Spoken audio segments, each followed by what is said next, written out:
नमस्कार मंडळी, मी अमृता स्वागत करते तुमचं नवीन व्हिडिओमध्ये। तर आज आपण करणार आहोत पालक खिचडी। त्यासाठी कुकरमध्ये 2 चमचे तेल टाकलं, त्यामध्ये जिरं मोहरी टाकली, ती छान अशी तडतडली की त्यामध्ये शेंगदाणे आणि 4-5 कढीपत्त्याचे पानं टाकले, तेही छान तळून घेतले। त्यानंतर घरातले गरम मसाला टाकला, एव्हरेस्ट मसाला, कांदा लसूण मसाला, लाल तिखट आणि हळद, ते छान असं आपल्याला परतून घ्यायचं आहे।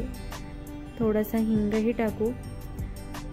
हिंग टाकल्यानंतर मी छान असा बारीक कट करून घेतलेला पालक त्यामध्ये ॲड केला। तर ही रेसिपी एकदम झटपट होणारी आहे आणि खूप पौष्टिक आहे, तुम्ही नक्की एकदा ट्राय करा।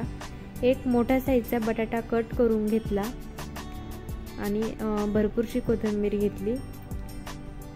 आता हे सगळं छान असं कमी गॅस करून 2-3 मिनिट परतून घेतल्यानंतर त्यामध्ये आता तांदूळ घातला, स्वच्छ निवडून धुवून घेतलेला आहे। तांदूळ टाकल्यानंतर यामध्ये आपण थोडीशी मूग डाळही ॲड करू। मूग डाळीने खिचडी खूप छान होते, खूप टेस्टी होते। आता हे चांगलं मिक्स करून घ्यायचं आहे। त्यानंतर त्यामध्ये टाकलं पाणी टाकल्यानंतर वरतून थोडीशी कोथिंबीर टाकली आणि चवीनुसार मीठही टाकून घेते।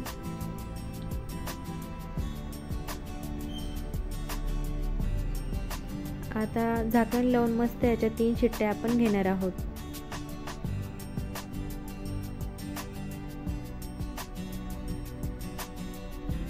तर तुम्ही बघू शकता 3 शिट्ट्या झालेल्या आहेत, तर छान अशी आपली खिचडी रेडी झाली आहे। तर तुम्हाला कशी वाटली, आवडली असेल तर एक लाईक नक्की करा।